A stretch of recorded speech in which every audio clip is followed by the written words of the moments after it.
Before diving into this incredible story, remember to subscribe to the channel and turn on notifications. Here, every story has something to say, and you won't want to miss a single one. In the large meeting room at Lexington Enterprises, the air was thick with tension. Colorful graphs were projected onto the screens, but everyone's concentration seemed to hang on a single presence, Catherine Thompson, the CEO. A woman in her 50s, known for her extreme rigor and sometimes brutal demands, Catherine was used to running her team with an iron fist, leaving no room for error. Seated at one of the tables, Marcus Johnson, a young black executive with a calm and determined gaze, was reviewing his notes. He was respected for his seriousness and efficiency, but he knew that he was not immune to the hasty judgments and prejudices of some superiors. Suddenly, Catherine raised her voice, striking the table with her delicate but authoritative hand. Her piercing eyes fixed on Marcus.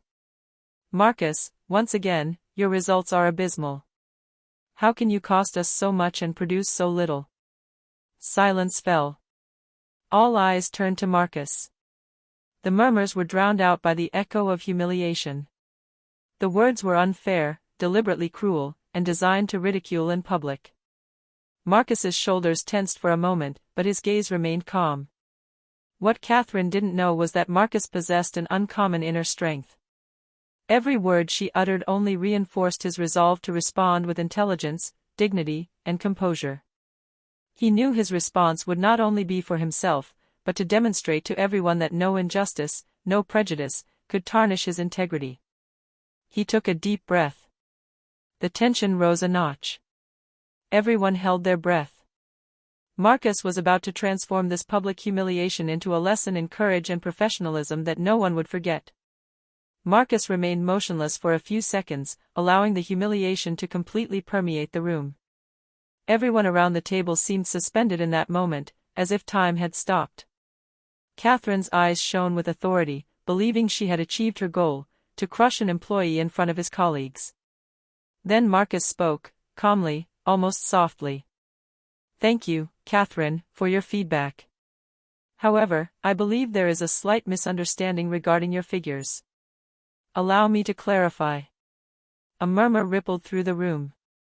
Catherine frowned, surprised by Marcus's calm and confident tone.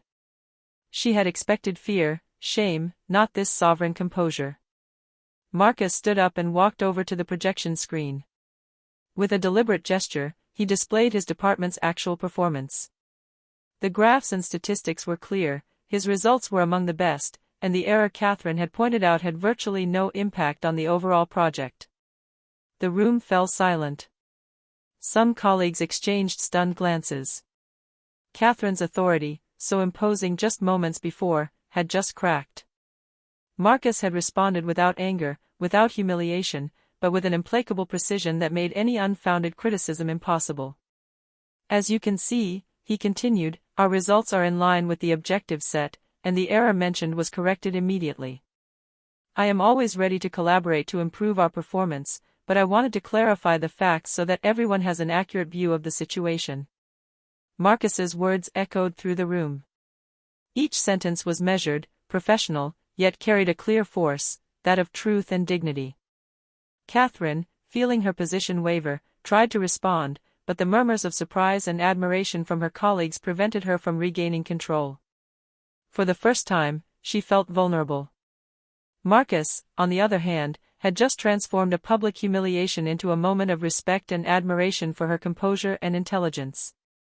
The looks that had judged him moments before transformed into a mixture of respect and astonishment. Marcus had just shown that true power lay not in authority imposed by fear, but in self-control and truth. Catherine felt the room turn against her. Her colleagues, once silent, were now exchanging admiring glances at Marcus. She knew she needed to reassert her authority, but every word she uttered seemed to lose its power in the face of Marcus's clarity and composure. Marcus, aware of this dynamic, did not lower his gaze. In a tone that remained polite but firm, he added, "I understand the pressure of this position and the importance of setting high standards. We all make mistakes, but I prefer that we focus on solutions rather than public criticism." A murmur of approval rippled through the room. Several colleagues, who had long remained silent in the face of Catherine's authoritarian behavior, began to smile discreetly. Marcus had managed to transform a personal attack into a professional lesson on leadership and respect. Catherine, red with anger and frustration, tried to retaliate. "Marcus, I will not tolerate this tone. You must respect my position." Marcus replied with unwavering calm. "Respecting your position doesn't mean accepting injustice, Catherine. I respect my work, my team, and our results. I believe we should all strive for excellence together rather than trying to blame someone." The words were simple, but their impact was enormous. The meeting, which had begun tensely, transformed into a moment where truth and professionalism prevailed over abusive authority. His colleagues began to applaud softly, some even raising their heads in support. Marcus had not only defended his honor, but he had also inspired the entire room with his dignity and self-control. Catherine, feeling her credibility waver, realized that her attempt at public humiliation had completely failed. For the first time, she was facing an employee who was not simply competent, but capable of transforming criticism into a demonstration of courage and leadership. Marcus, for his part, remained humble. He knew that this moment would mark his career, but also that of his colleagues, a reminder that true strength lies not in fear or intimidation, but in dignity, intelligence, and self-control. After Marcus's calm but relentless response, the room seemed to vibrate with a new energy. His colleagues, long silent out of fear or habit, began to show their support in subtle but visible ways.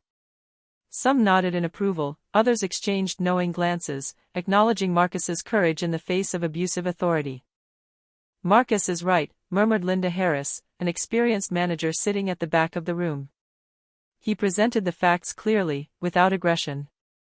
Another colleague, David Collins, added, "That's exactly what this team needed. No blame, just clarity and collaboration." Catherine, sensing her position crumbling, tried to speak again to assert her authority. But with each attempt, the murmurs of support for Marcus drowned out her voice. She then understood that she could no longer control the room through fear.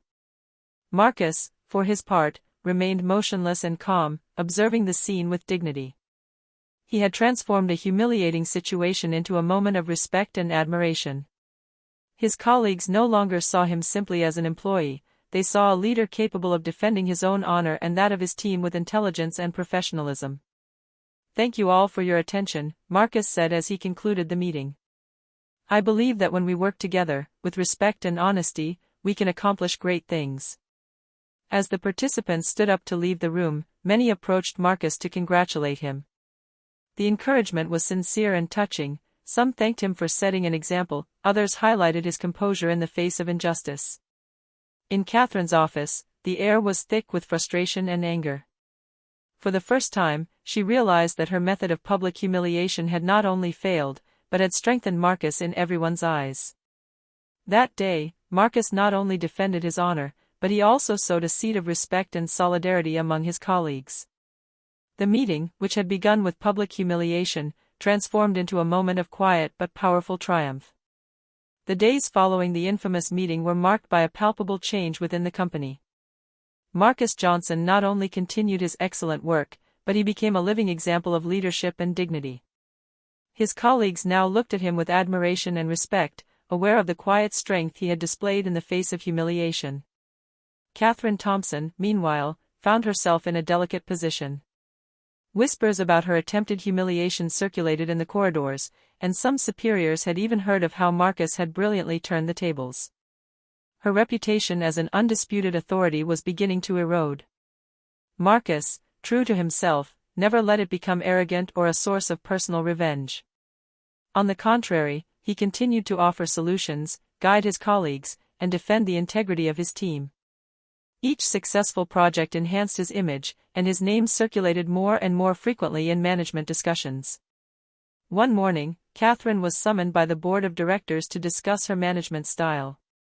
Complaints about her methods and the unfair treatment of employees, amplified by the meeting with Marcus, were taken seriously. The director then understood, too late, that force based on fear had its limits, and that respect cannot be imposed, it must be earned. For Marcus, the meeting was just another episode, but for his colleagues, it had become an internal legend. His composure in the face of injustice, his ability to turn humiliation into a professional victory, and his self-control had changed the dynamics of the entire company. In the end, Marcus hadn't just defended his honor, he had inspired a fairer work environment, where respect and competence prevailed over intimidation. Catherine, despite her past authority, had to learn the hard way that humiliation was never the way to maintain power. And in the halls of Lexington Enterprises, every employee remembered that day as the day when a calm and dignified man showed everyone that true power lies in courage, truth, and integrity.